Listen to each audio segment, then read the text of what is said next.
Boa noite a todos. Que Jesus nos abençoe. Estamos começando mais uma live de quartas, a nossa última live do ano de 2022. Espero que todos estejam muito bem. E hoje vamos continuar com a leitura do nosso livro A Caminho da Luz, psicografado por Chico Xavier, ditado por Emmanuel. E acredito que nesses dois capítulos, que hoje vamos ler o capítulo 5º e o capítulo 6º, vamos perceber profundamente a devoção que Emmanuel nutre por Jesus Cristo. E vamos também compreender que ele não está ditando um livro de história dentro da visão espírita, mas um livro de análise desse amor grandioso que o Mestre amado tem por nós. Espero, mais uma vez, que todos estejam muito bem e vamos dar aquela olhada para ver quem já está aqui conosco. Oi, Denise. Muito boa noite para você. Vália, minha amiga, tudo bom? Como é que você está? Espero que você esteja muito bem. Silvia, saudades das nossas lives aqui também, Silvia. Patrícia Valente, tudo bom, Patrícia? Beijo em todos aí da sua casa. Sérgio, eu tive anteontem com ele na palestra. Pude dar um abraço de ano novo. Bernardo também estava ao lado dele. Falei também com a Lu. Maria Terezinha, um beijo para você. Feliz ano novo para você. Muito boa noite. E as pessoas estão chegando e a gente já pode iniciar. Então, conforme eu estava dizendo, hoje falaremos sobre dois capítulos, né? Geralmente a gente está falando sobre um, vai devagarzinho. Não que eu queira apressar, mas nós temos um capítulo hoje. Oi, Lu, tudo bom? Estou vendo que você está aqui conosco. Beijo. Mas hoje a gente vai dar sequência nesse tema que são os exilados de Capela, que Emmanuel nos apresentou nesse livro. No último capítulo falamos sobre os egípcios e hoje falaríamos apenas sobre a civilização hindu. O problema é que se a gente ficar só na civilização hindu, pode dar uma certa confusão, porque não é tão óbvio a formação desse grupo específico.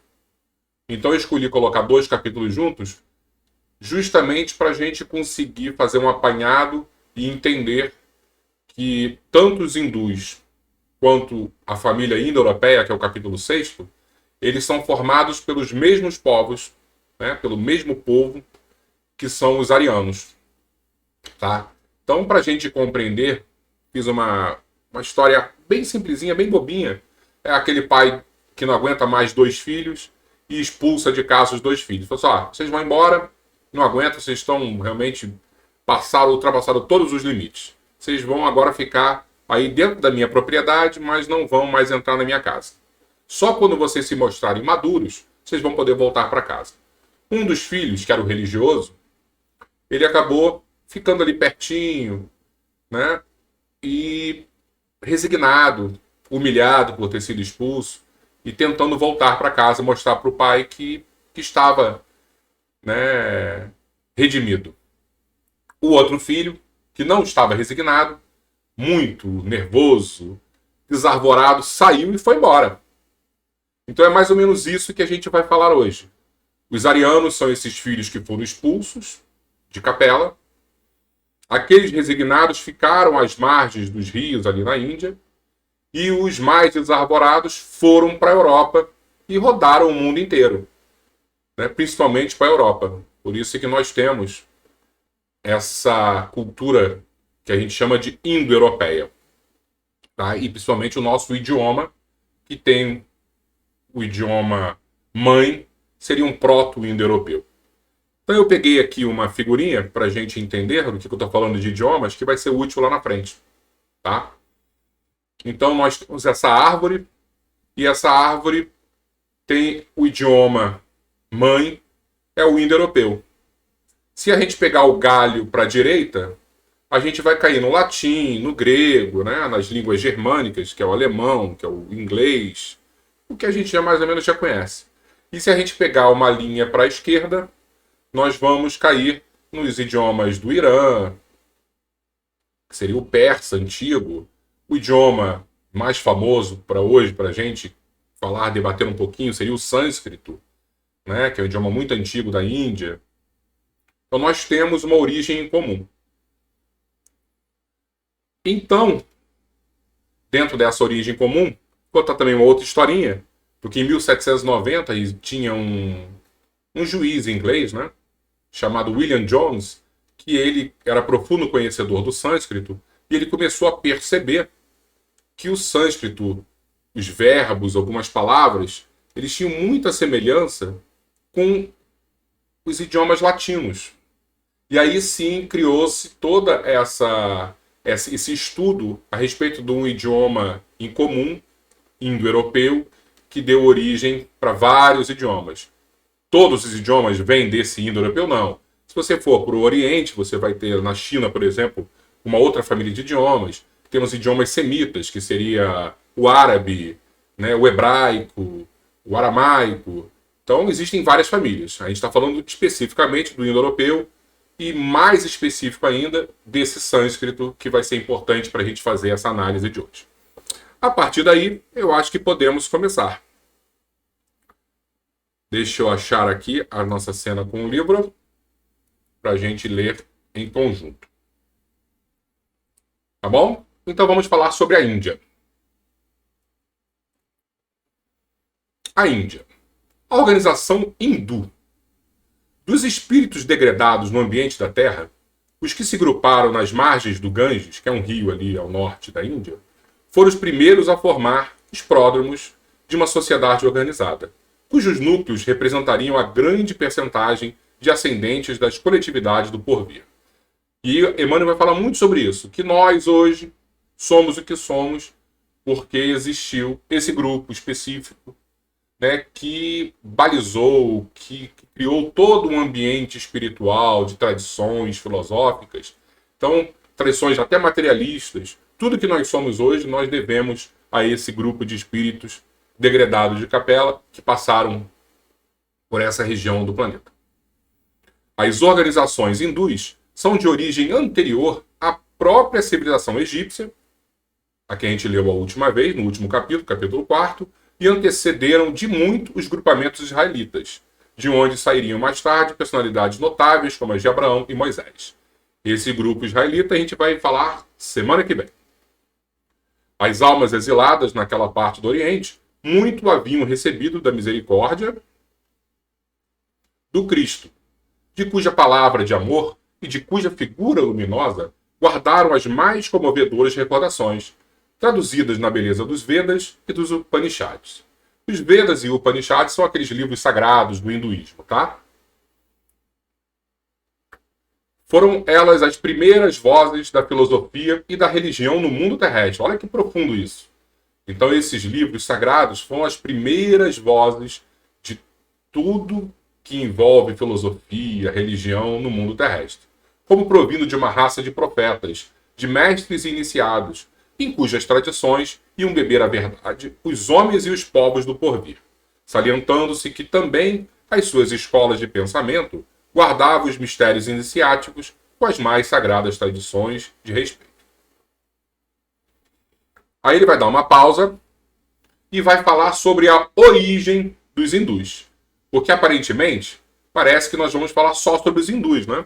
Mas não, ele chega e fala assim, ó, nesse momento ele vai falar sobre os arianos puros, que são o povo que deram origem aos hindus, e mais tarde ele vai entrar nos indo-europeus.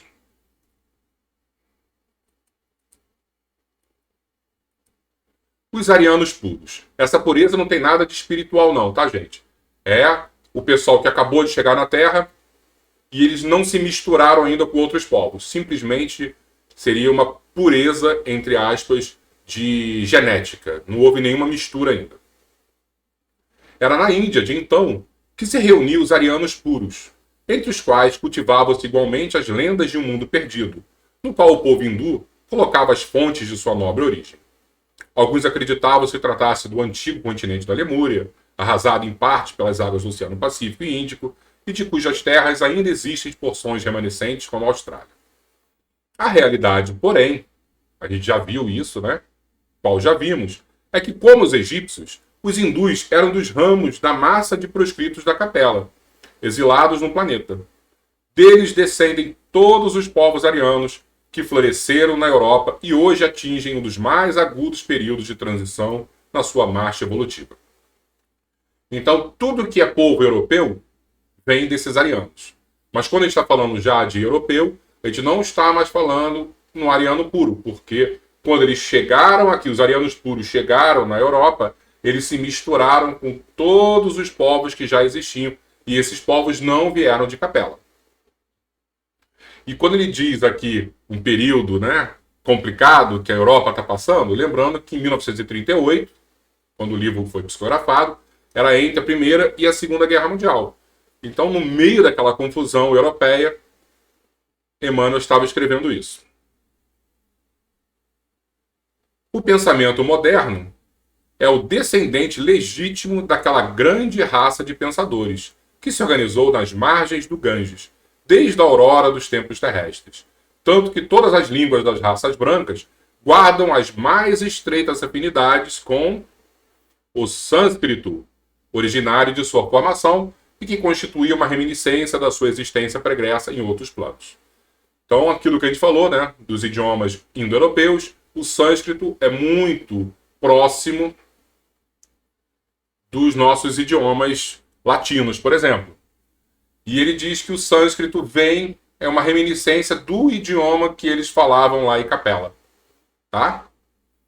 Aí vai falar sobre a expansão desses áreas. Muitos séculos antes de qualquer prenúncio... só fazer um parêntese. Ária, tá? Ariano, significa senhor. Tá? Então ele vê que eles já colocaram o nome daqueles que mandavam, né? Eles dominaram os cavalos, né? Eram grandes guerreiros. Então eles já se colocaram como os senhores da terra. Eles não foram expulsos de Capela à toa. Chegaram já com aquela banca de superior gigantesca. Muitos séculos antes de qualquer prenúncio de civilização terrestre, os árias espalharam-se pelas planícies hindus, dominando os autóctones. Os autóctones são o povo que já fazia parte ali da terra, né? Como eu chamo daquela minhoca da terra. Descendente dos primatas, que possuíam uma pele escura e deles se distanciavam pelos mais destacados caracteres físicos e psíquicos.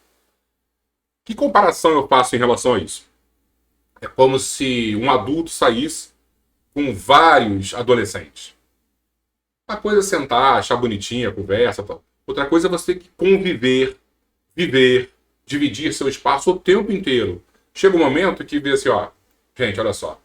Eu já estou em outro patamar de cognição, de conhecimento, de profundidade, de assunto. Eles são legais, tal, mas não dá para viver o tempo inteiro com eles. Então deve ser bem por aí, né? O pessoal chegou de Capela e viu um grupo que psiquicamente, de maturidade intelectual, espiritual, eles eram muito inferiores. Então eles não se misturaram, esse grupo aí dos hindus. Mais tarde, essa onda expansionista procurou localizar-se ao longo das terras da futura Europa, estabelecendo os primeiros fundamentos da civilização ocidental nos bosques da Grécia, nas costas da Itália e da França, bem como no outro lado do Reno, onde iam ensaiar seus primeiros passos as forças da sabedoria germânica. Dá aquela olhadinha para ver se tem alguma pergunta. Tudo direitinho. As balizas da sociedade dos gregos, dos latinos, dos celtas e dos germanos estavam lançadas. Tá? Então, mais uma vez, vou voltar para ficar bem claro isso. Os arianos, eles passaram pela Índia, muitos pararam ali, os resignados, aqueles mais espiritualizados, mas o grupo mais rebelde não parou e foi embora. Foi para diversas partes do planeta. E aí ele cita especificamente a Europa, onde os arianos chegaram e fizeram a festa na Europa. Cada corrente da raça ariana assimilou os elementos encontrados, edificando-se os primórdios da civilização europeia. Cada qual se baseou no princípio da força para o necessário estabelecimento. E muito cedo começaram no Velho Mundo os choques de suas famílias e tribos. Então é a história da Europa, né? O pau comendo o tempo inteiro. Porque esses espíritos eram bem belicosos. Então, quando eles chegaram, tudo para eles era na base da força. Eles não tinham a nobreza, né, ou a compreensão do espaço alheio. Não, eles estavam sempre guerreando. E aí Emmanuel volta agora para a Índia para falar sobre os Mahatmas, que seriam aqueles espíritos mais nobres que chegaram para ajudar os exilados aqui na Terra.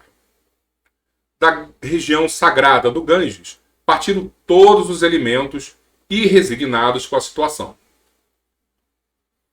Com a situação humilhante que o degredo na Terra lhes infligia. Então, o que ele falou, o pessoal que não estava resignado, o pessoal mais revoltado, foi embora do Ganges. As arriscadas aventuras forneceriam uma noção de vida nova e aqueles seres revoltados supunham encontrar o esquecimento de sua posição nas paisagens renovadas dos caminhos. Lá ficaram apenas as almas resignadas e crentes nos poderes espirituais que as conduziriam de novo às magnificências dos seus paraísos perdidos e distantes. Então, mais uma vez, o europeu, né, que a gente conhece hoje é o grupo que chegou e falou assim, fui expulso, que se dane, eu vou fazer meu paraíso aqui na Terra. E o pessoal lá da Índia falou assim, não, peraí, a gente foi expulso, mas a gente quer voltar. Então vamos ficar aqui fazendo nossas orações, jejum e tal, porque precisa retornar para a capela. Os cânticos dos Vedas são bem uma glorificação da fé e da esperança, em face da majestade suprema do Senhor do Universo. A faculdade de tolerar e esperar aflorou no sentimento coletivo das multidões, que suportaram heroicamente todas as dores e aguardaram o momento sublime da redenção. Os Mahatmas, que são aqueles mais espiritualizados, criaram um ambiente de tamanha grandeza espiritual para o seu povo, que ainda hoje nenhum estrangeiro visita a terra sagrada da Índia sem de lá trazer as mais profundas impressões acerca de sua atmosfera psíquica. Eles deixaram também ao mundo as suas mensagens de amor, de esperança e de estoicismo resignado, salientando-se que quase todos os grandes vultos do passado, progenitores do pensamento contemporâneo, deles aprenderam as lições mais sublimes. Então, até agora, pelo que a gente está vendo, Emmanuel está falando que os hindus são os bonzinhos, os espiritualizados que vieram para cá. Só que agora chega o momento de puxar a orelha e ver assim, por que essa turma foi expulsa de capela? O povo hindu, não obstante o seu elevado grau de desenvolvimento nas ciências do espírito, não aproveitou de modo geral como devia o seu acervo de experiências sagradas. Seus condutores conheciam as elevadas finalidades da vida. Lembravam-se vagamente das promessas do Senhor, anteriores à sua reencarnação para os trabalhos do penoso degredo. Isso é legal a gente dar uma pausa aqui para discutir, que muito provavelmente Jesus sentou com grande parte desse grupo que foi expulso e falou, gente, olha só, faz parte da evolução, eu vou estar apoiando vocês, eu vou estar junto de vocês, eu vou dar suporte, eu vou estar mandando vários grandes espíritos para reencarnarem no meio de vocês. E eles tinham essa intuição de que Jesus, né, o grande mestre, estaria com eles. A prova disso é que eles abraçaram todos os grandes missionários do pretérito, vendo neles os avatares do seu Redentor. Então os indianos têm isso dos avatares, né, a reencarnação das divindades. Então todos esses grandes espíritos que reencarnavam, eles botavam, opa, Krishna é um avatar da divindade, é um Deus reencarnado. Então eles sempre achavam que seria Jesus já voltando. Vyasa foi desculpa essa minha intimidade com Vyasa. Foi a pessoa, né, o grande homem daquela época, que dividiu os Vedas em 4 partes, escreveu o Mahabharata, são grandes livros, né, da literatura hinduísta e ficou para a história esse Vyasa. foi um instrumento das lições do Cristo 6.000 anos antes do Evangelho, cuja epopeia em seus mínimos detalhes foi prevista pelos iniciados hindus, alguns milênios antes da organização da Palestina. E ele vai falar sobre Krishna, Buda e outros grandes enviados de Jesus ao plano material para exposição de suas verdades salvadoras, foram compreendidos pelo grande povo sobre cuja fronte derramou o Senhor em todos os tempos as claridades divinas do seu amor desvelado e compassivo. Então Jesus estava mandando sempre grandes personalidades do mundo espiritual, de moralidade evoluída, para ajudar o povo. Mas aí vem o puxão de orelha. Mas como se a questão fosse determinada por um doloroso atavismo psíquico, o povo hindu, embora suas tradições de espiritualidade, deixou crescer no coração o espinho do orgulho, que aliás dera motivo ao seu exílio na terra. Podia ter toda a espiritualidade do mundo, gente. O orgulho abafa isso tudo. Então precisamos ter muita preocupação com o nosso orgulho, porque é o que há de pior e mais perigoso.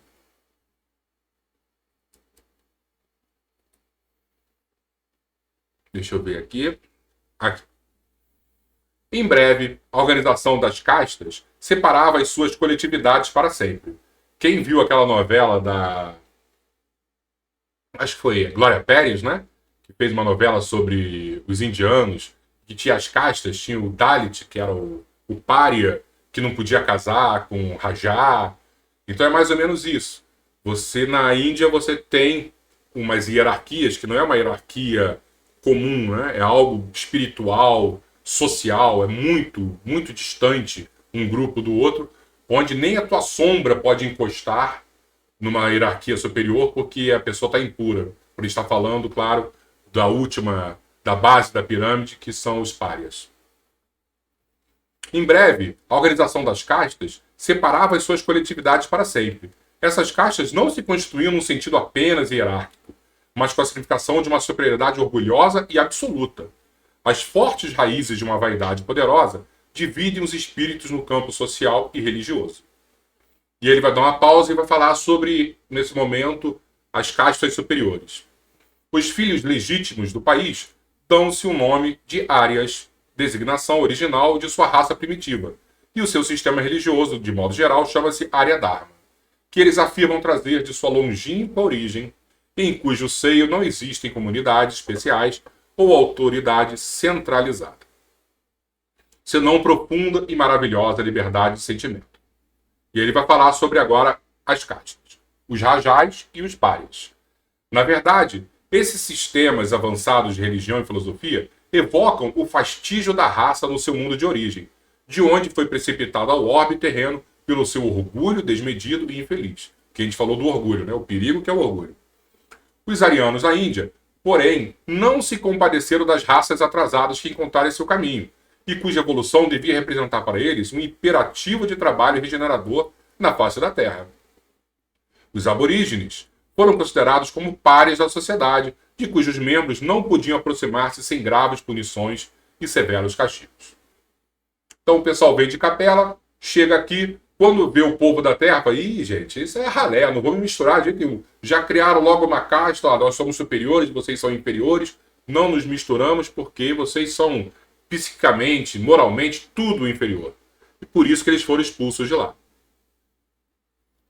Ainda hoje, o espírito iluminado de Gandhi, nessa época que o livro foi escrito, Gandhi era vivo ainda, que é obrigado a agir na esfera da mais atenciosa psicologia dos seus irmãos de raça, não conseguiu eliminar esses absurdos sociais do seio do grande povo de iniciados e profetas.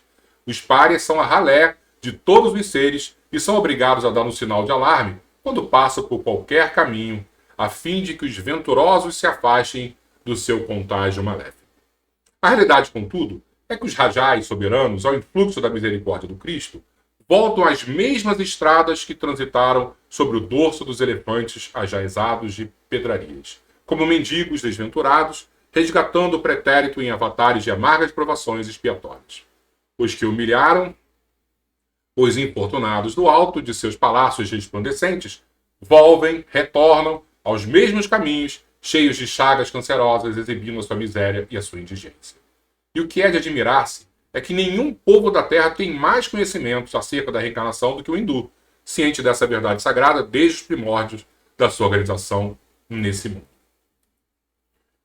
Então, aqueles que se acham superiores, chega o momento que reencarnam e reencarnam nas castas inferiores, para sofrerem exatamente tudo o que eles fizeram os outros sofrer. Dá uma olhadinha aqui, tá tudo certo. Vamos continuar. E aí, ele vai finalizar o capítulo falando sobre Jesus e aquela de veneração a Jesus. Como Emmanuel ama Jesus. Eu acho isso lindíssimo. Em face de Jesus, nos bastidores da civilização, somos compelidos a reconhecer que a Índia foi a matriz de todas as filosofias e religiões da humanidade, inclusive do materialismo, que lá nasceu na escola dos Charvakas. Charvakas foi 600 anos antes de Cristo, era já uma escola que não concordava com nada da espiritualidade hindu, e tudo para eles era matéria, tá? Então todo o nosso materialismo mesmo de hoje em dia também advém desses pensadores hindus. Um pensamento de gratidão nos toma o íntimo, examinando a sua grandeza espiritual e as suas belezas misteriosas. Mas acima dos seus yogis e seus mahatmas, temos de colocar a figura luminosa daquele que é a luz do mundo e cuja vinda à Terra se verificaria para trazer a palma da concórdia e da fraternidade para todos os corações e para todos os povos, a razão das fronteiras que separam os espíritos e eliminando os laços ferrenhos das castas sociais, para que o amor das almas substituísse o preconceito de raça no seu reinado sem fim. E assim ele termina o capítulo 5º.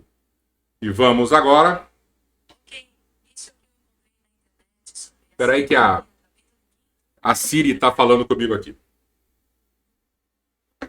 Agora nós vamos falar sobre o capítulo 6º, a família indo-europeia. Lembrando, para quem chegou agora, a família indo-europeia também advém dos arianos, só que os arianos desarvorados, sem fé, sem religião, que não pararam em lugar nenhum e foram conquistar o planeta Terra. As migrações sucessivas. Se as civilizações hindu e egípcia definiram-se no mundo em breves séculos, o mesmo não aconteceu com a civilização ariana, que ia iniciar na Europa os seus movimentos evolutivos. Somente com o escoar de muitos séculos regularizaram-se as suas migrações sucessivas, através dos planaltos da Pérsia. Do Irã procederam quase todas as correntes da raça branca, que representariam mais tarde os troncos genealógicos da família indo-europeia. Então, acho que eu tenho uma imagenzinha aqui para mostrar. É essa aqui.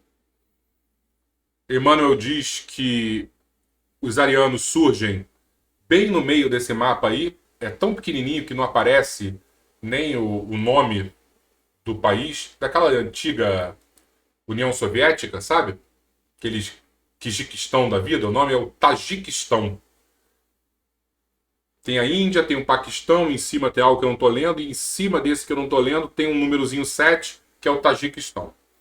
Então eles saem do Tajiquistão, no Monte Pamir, eles começam a reencarnar aí e começam a espalhar. Vão para a Índia, da Índia vão para o Irã, do Irã eles acabam chegando depois no Egito e vão para a Europa também. E aí vão surgindo, vão formando essas civilizações europeias.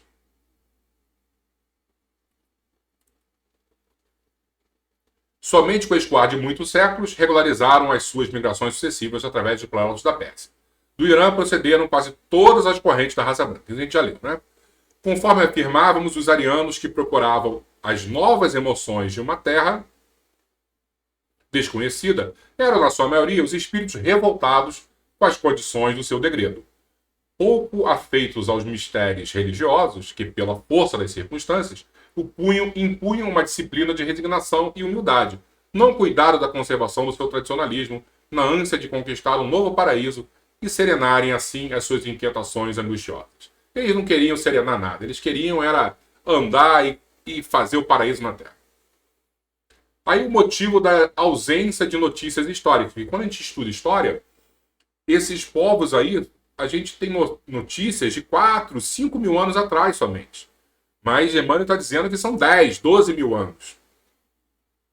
Aí reside a razão do escasso conhecimento dos historiadores acerca dos ares primitivos, que lançaram os marcos da civilização europeia. Caminheiros do desconhecido erraram pelas planícies e montanhas desertas, não como o povo hebreu, que guardava a palavra divina com a sua fé, mas desarvorados e sem esperança, contando apenas com as próprias forças em virtude do seu caráter livre e insubmisso. Suas incursões entre as tribos selvagens da Europa datam de mais ou menos 10 milênios antes da vinda do Cristo, não obstante a humanidade localizar-lhe a marcha apenas 4 mil anos antes do grande acontecimento da Judéia. É que, em vista de sua situação psicológica, os primitivos áreas do Velho Mundo não deixaram vestígio nos domínios da fé, o único caminho daqueles tempos através do qual poderia uma raça assinalar sua passagem pela Terra. Somente então, e quando a gente vê a verdade, né? Somente quando o povo tinha fé, ele realmente criava uma escrita, ele deixava um legado, ele deixava história.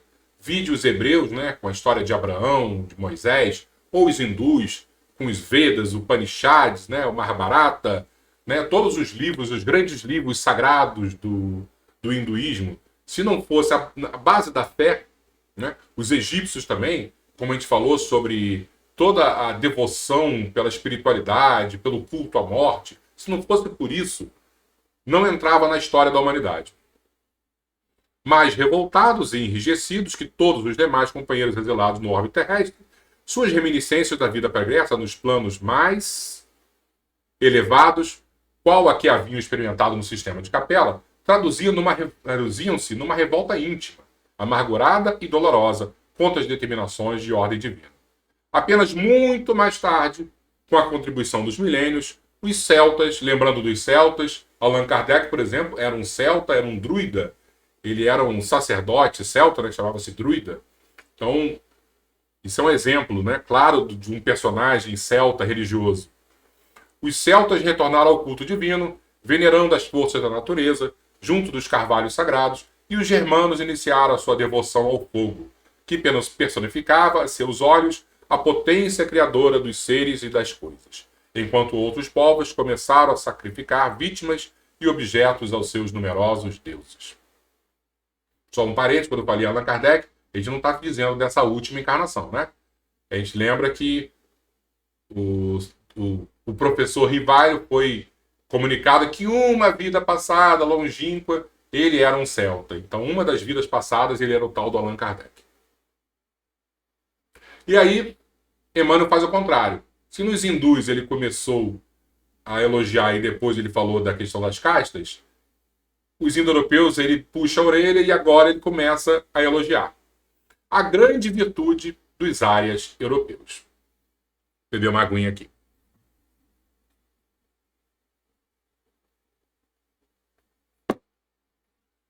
Até agora tá tudo bem, pessoal?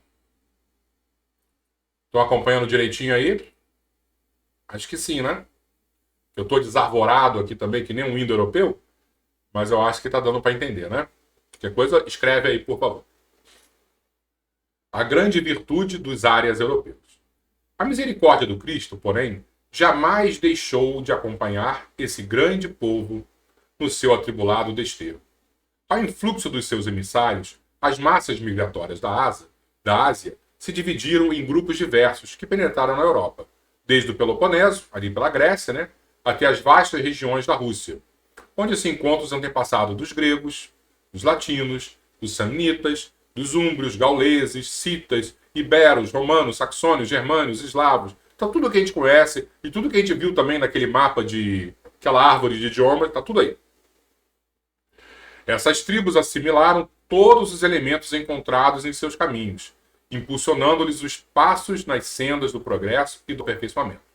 Enquanto os semitas, né, isto é, os hebreus, né, os judeus, e os hindus se perderam na cristalização do orgulho religioso, as famílias arianas da Europa, embora revoltada e endurecida, confraternizaram.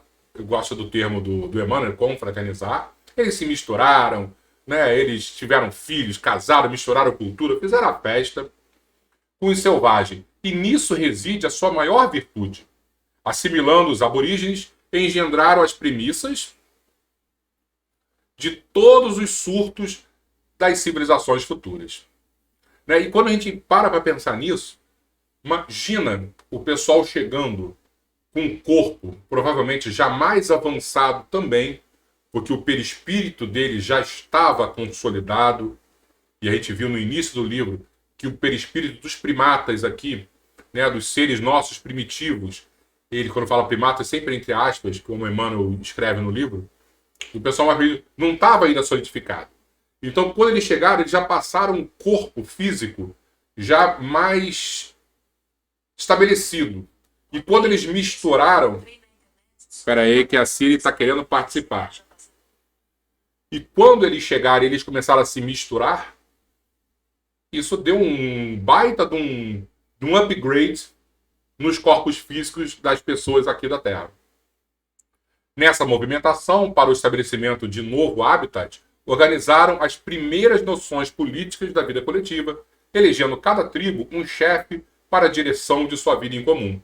A agricultura, as indústrias pastoris, com elas encontraram os primeiros impulsos nas estradas incertas dos que descendiam do primata europeu. Primata, entre aspas. Né? E aí, quando a gente estuda história também, o que a gente sabe, o que a gente vê? Que 12 mil anos atrás aconteceu a Revolução Agrícola, onde o Sapiens aprendeu a domesticar o grão, o trigo, a cevada, os animais. Então, muito provavelmente, esse conhecimento vem de Capela e ajudou demais esse salto evolutivo do Sapiens. Porque antes eles eram caçadores-coletores, viviam se expondo demais aos riscos, ao perigo, caçando animais. E aí, de repente, opa, agora a gente já pode virar sedentário, ficar aqui numa casa, plantando, comendo, com segurança. E aí você começa a criar diversos avanços para a sociedade como um todo. Com as organizações econômicas oriundas do trato direto com o solo, deixaram perceber a lembrança de suas lutas no antigo mundo que haviam deixado. Isso é importante a gente ler, hein? Porque foi só ele começar a ser dono da terra, o pau já começou a comer também. Bastou que inaugurasse na terra o senso da propriedade para que o germe da separatividade, do ciúme, da ambição e do egoísmo lhes destruísse os esforços benfazejos. E isso, quando a gente vê a Grécia, é muito claro na segunda diáspora. Né? O povo começou a ficar dono da terra, propriedade privada, e os novos que chegavam não conseguiam mais e eram expulsos. E acabaram indo para a Península Itálica, né? Hoje a gente fala que é a Itália, e formar o povo romano. Então, o tempo inteiro aconteceu isso. Propriedade privada, eu sou o dono, você está querendo... Não vem para cá, expulsa. As rivalidades entre as tribos da vida comum induziram-nas aos primeiros embates fratricidas. E agora ele vai falar sobre um outro tema, que é a formação do Mediterrâneo. A formação não, né? Uma alteração do Mediterrâneo e do Mar do Norte. E isso, quando a gente vê também alguns estudos de 12, 10 mil anos atrás, até 7 mil anos, houve uma grande transformação no planeta, que foi um período ótimo de temperatura, onde o clima ficou muito mais quente, não era mais aquele clima de glacial, né? E houve também revoluções geológicas, terremotos, e isso formou algumas, não vou falar armadilhas, mas alguns impedimentos, e justamente isso favoreceu com que alguns povos ficassem mais quietos nos seus lugares. Por essa época, novos fenômenos geológicos abalaram a vida do globo. Precisava Jesus estabelecer as linhas definitivas da grande civilização, cujos primórdios se levantavam. E dessas convulsões físicas do orbe surgem renovações que definem o Mediterrâneo e o Mar do Norte, fixando-se os limites da ação daqueles núcleos de operários da evolução coletiva. O Cristo sabia valorizar a atividade da família indo-europeia, que se era mais revoltada contra os desígnios do alto, era também a única que confraternizava com o selvagem. Isso ajudou demais no trabalho de civilização aqui da Terra, aperfeiçoando-lhe os caracteres raciais. Lembrando que raça era um termo utilizado em 1938. Não vamos cancelar Emmanuel, pelo amor de Deus. Sem esmorecer na ação construtiva das oficinas do porvir. Através dos milênios, aliviou-lhe os pesares no caminho sobrecarregado de lutas e dores tenazes.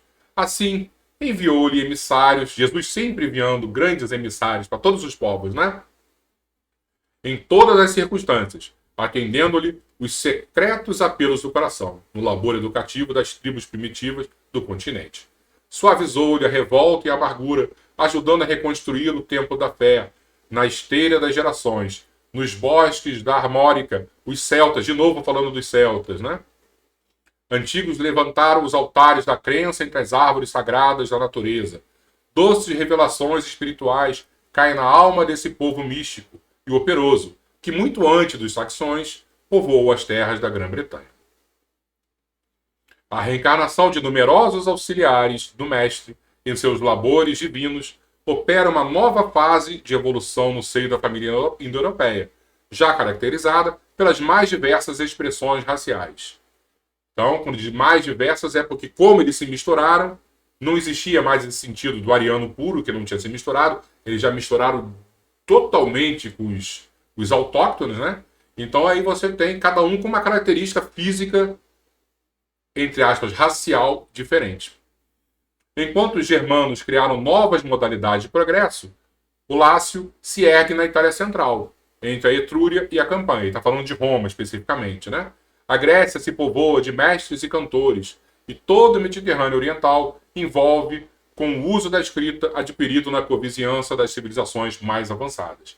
E aí que ele está falando da Suméria especificamente, onde a escrita iniciou, e que toda essa onda de leitura, de escrita, acabou chegando aqui para a nossa Europa. A nossa Europa não, para a Europa deles. Na verdade, nós somos filhos deles, né?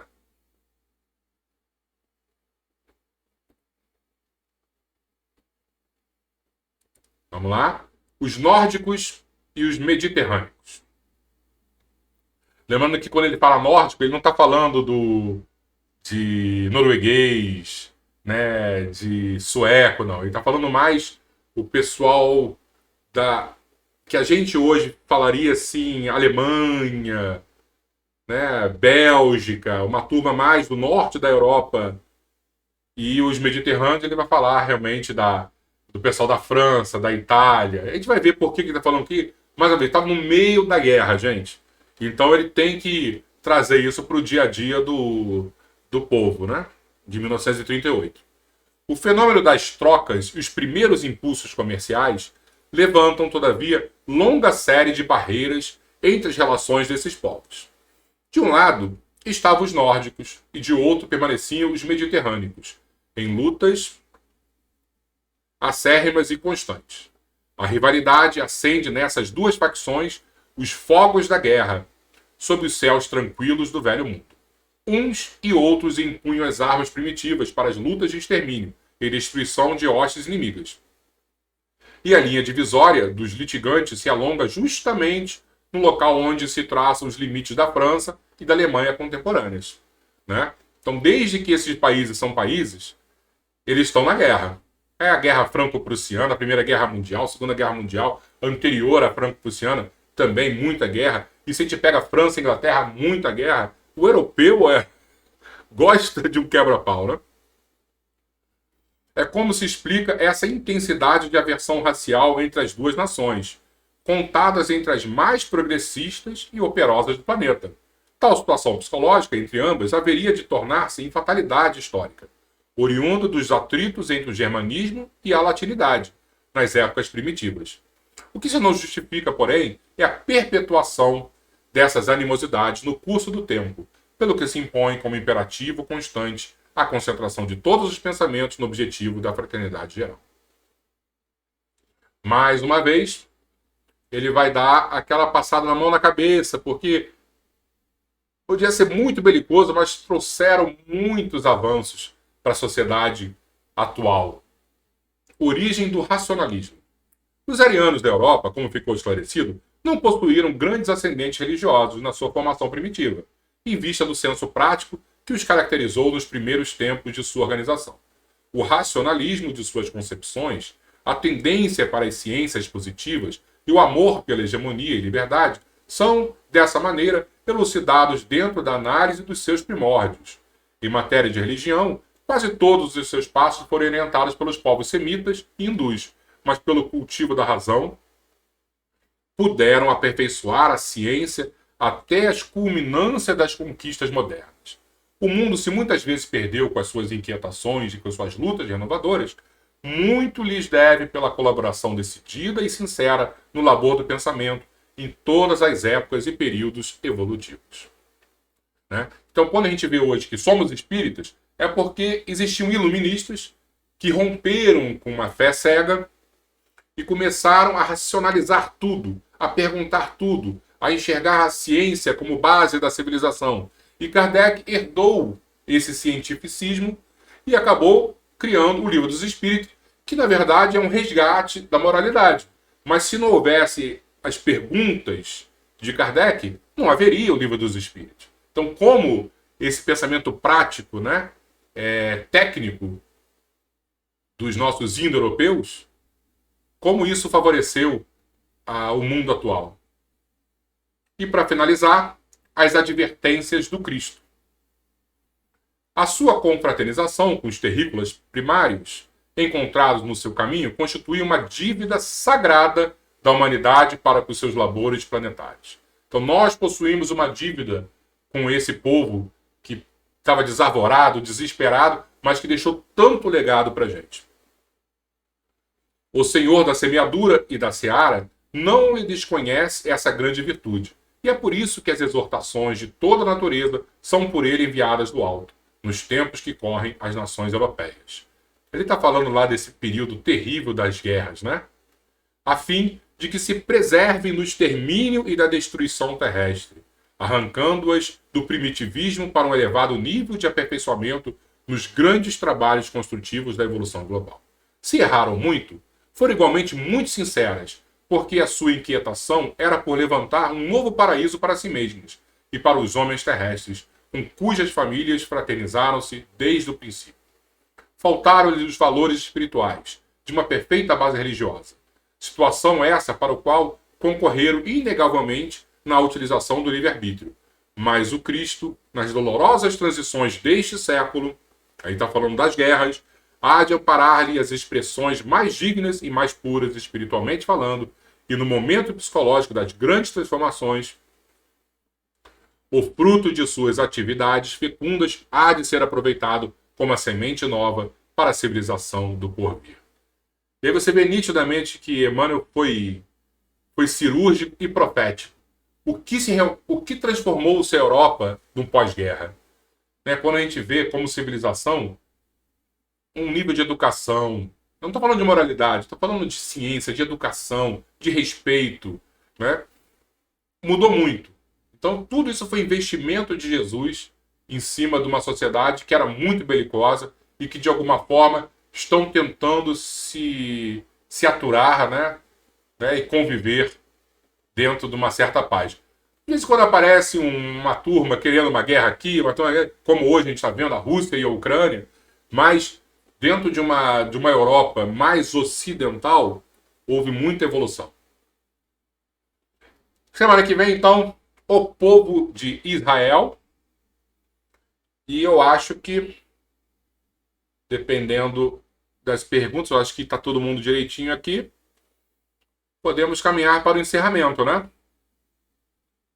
Lemos bastante. Boa noite, Albertinho. Lúcia Regina também, boa noite. Sônia Borba apareceu também aqui, boa noite. Cláudia Lemos, boa noite. Dando boa noite o Vitório, boa noite. A Jaque, boa noite. Eu acho que podemos já caminhar para a nossa oração final.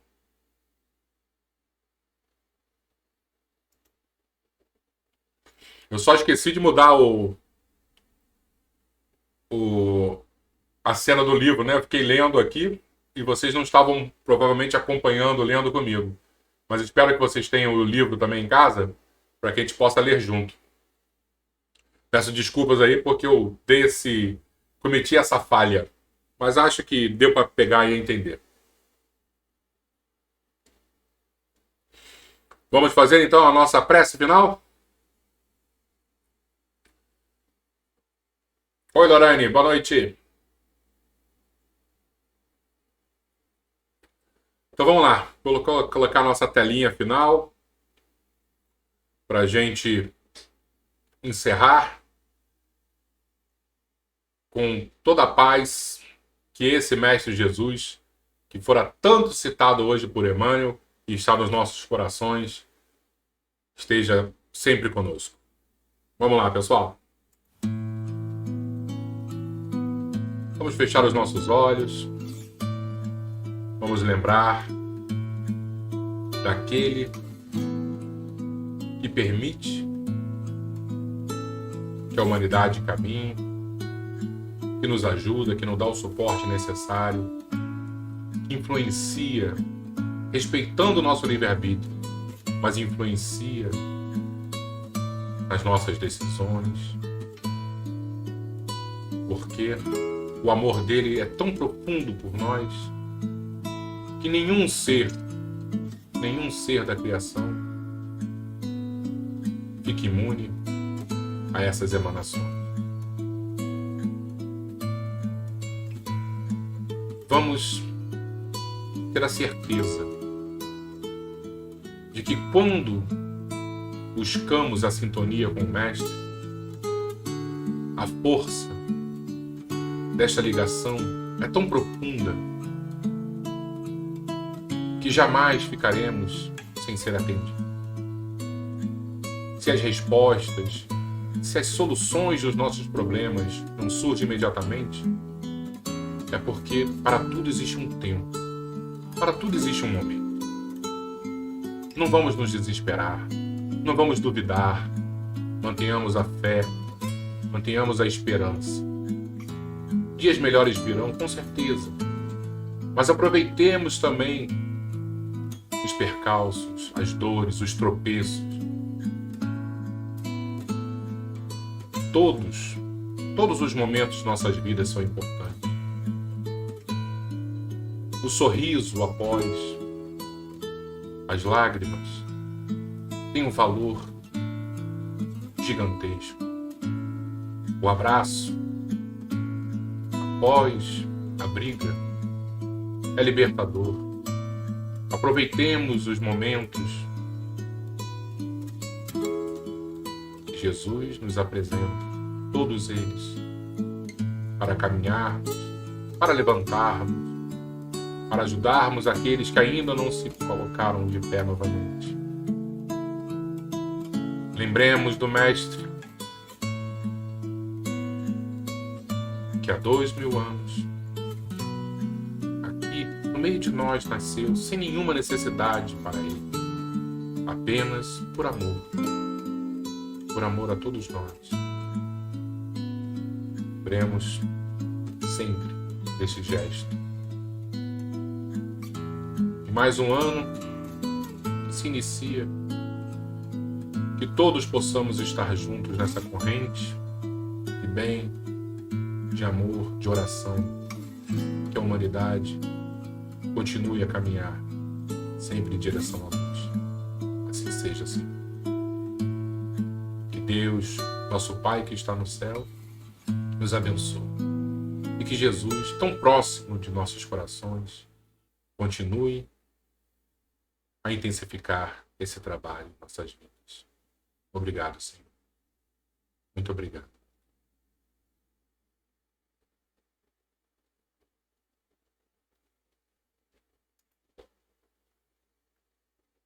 Muito boa noite, pessoal. Mais uma vez, que Jesus nos abençoe e que possamos, em 2023, estarmos mais juntos, mais unidos, cada vez nos apoiando, cada vez nos ajudando um pouquinho mais. Fiquem com Jesus, hoje e sempre. E se Deus quiser, estaremos quarta-feira que vem novamente falando sobre o povo hebreu, mais um povo que veio para o nosso planeta nos ajudar, nos trazer grandes lições. Boa noite a todos. Feliz Ano Novo. E que Eu vou ser repetitivo. Que Jesus esteja em nossas vidas sempre. Boa noite, pessoal.